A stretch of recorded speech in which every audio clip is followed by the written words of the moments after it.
ऊंचे से ऊंचा बंदा मेवात पर कर रहा है सियासत गंदा। जी हां, जब 100 घंटे बाद अब नूह में दंगे की आग ठंडी हो रही है तो सियासत करने वाले उस आग में घी नहीं सीधे केरोसिन डालने का काम कर रहे हैं।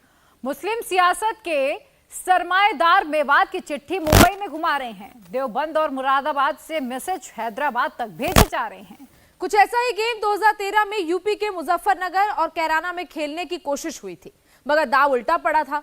मणिपुर पर इंटरनेशनल प्रोपेगेंडा का बेअसर रहा तो अब मेवात को सेंटर में लाने की साजिश की जा रही है। क्या 24 के चुनाव से पहले मेवात टर्निंग पॉइंट साबित होगा? देखिए रिपोर्ट और समझने की कोशिश करिए।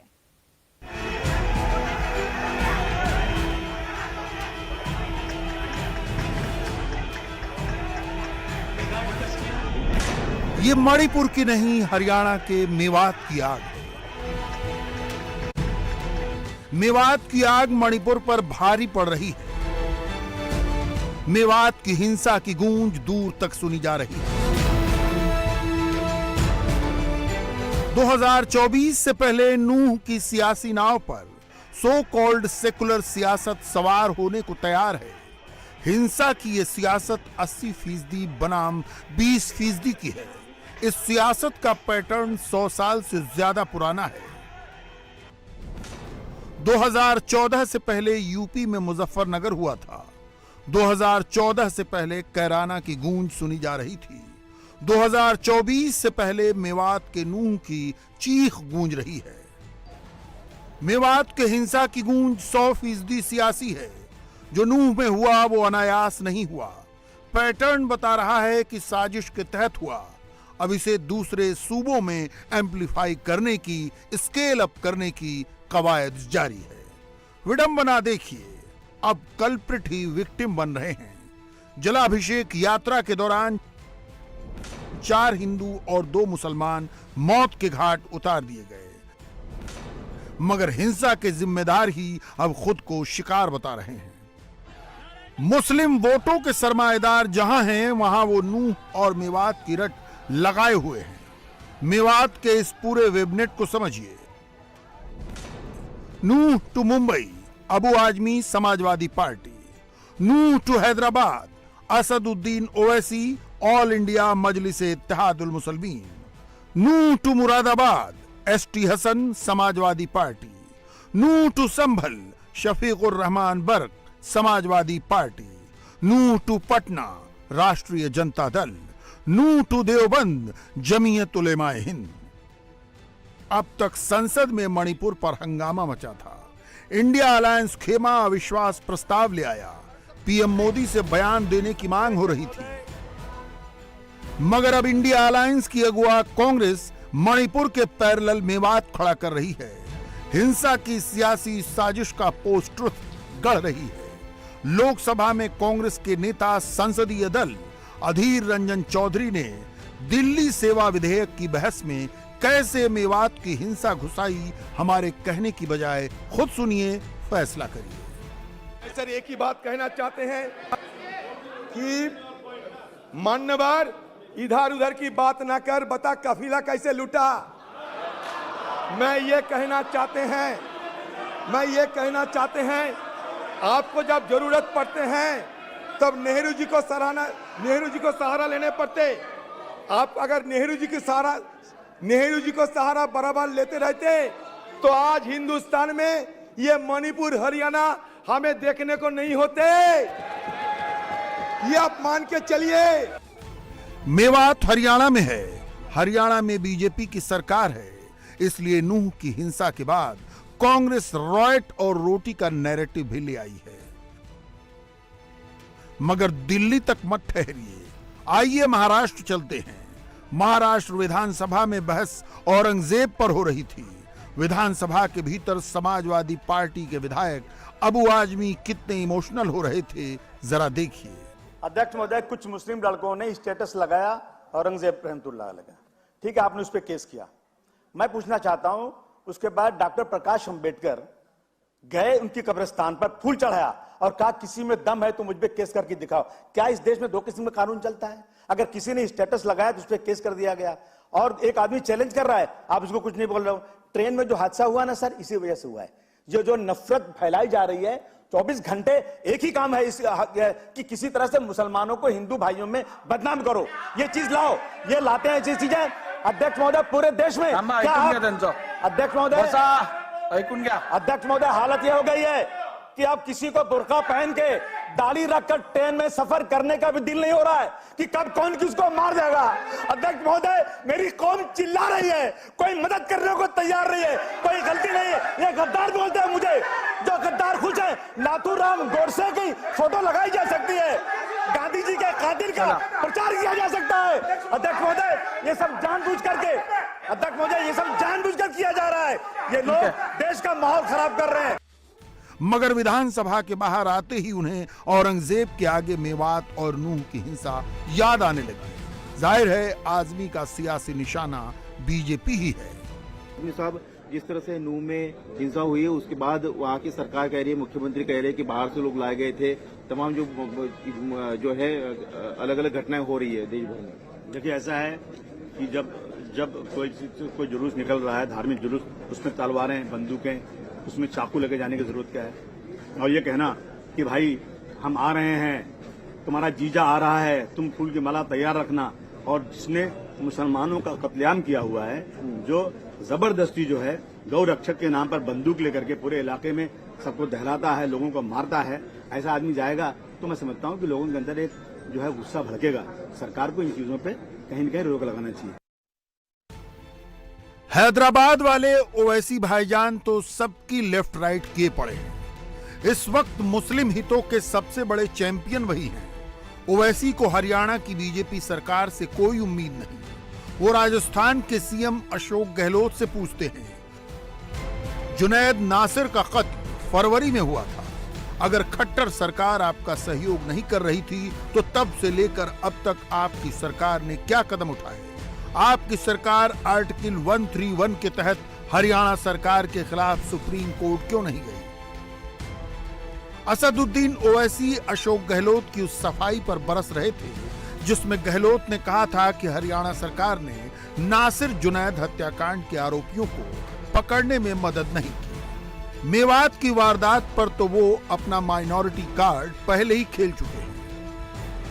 अब ये आरोप तो इनकी पुरानी आदत रही है, मगर मेरा मानना यह है कि जब एक जुनैद और नसीर का आरोपी एक वीडियो जारी करता है जो वांटेड है हरियाणा सरकार और राजस्थान सरकार के लिए, तो उस वक्त हरियाणा सरकार को फौरन एक्शन में आना चाहिए था।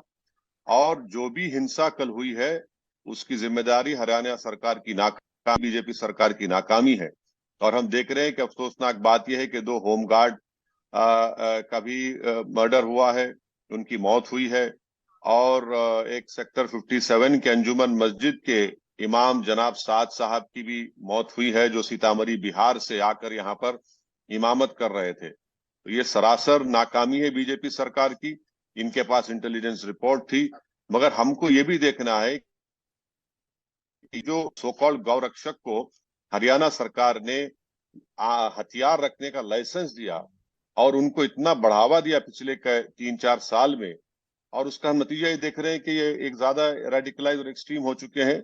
अब ये हिंसा को रोकना चाहिए, अमन की हम अपील करेंगे और पुलिस अनबायस तरीके से तहकीकात करे और जो भी इसका जिम्मेदार है उसके खिलाफ एक्शन ले। आइए अब उत्तर प्रदेश का रुख करते हैं। समाजवादी पार्टी के नेता यहां सबसे अधिक बौखलाए हुए हैं। वजह जानते हैं आप? यूपी में 19% मुसलमान हैं, 29 सीटें मुस्लिम फैक्टर वाली हैं। पश्चिमी यूपी की 10 सीटों पर 45% तक मुसलमान हैं। पश्चिमी यूपी हरियाणा से लगा हुआ है। यही वजह है कि समाजवादी पार्टी के एसटी हसन हो या शफीकुर रहमान बर्क मुसलमानों के उत्पीड़न का रोना रो रहे हैं। मायावती सेंध न लगाएं तो समाजवादी पार्टी को मुस्लिम वोटों से हमेशा उम्मीद रही है। मुरादाबाद के सांसद एसटी हसन का कहना है, सियासत धर्म पर होगी तो यही होगा। इस वक्त सांप्रदायिक तनाव कितना है देश के अंदर।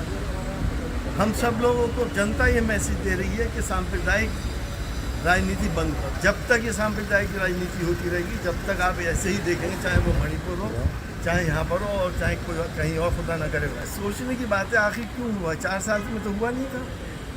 कौन से वीडियो वायरल हुए जिसमें एक शख्स मोनू मानेसर, शायद उसका नाम है, वो 2 कत्ल का मुलजिम है।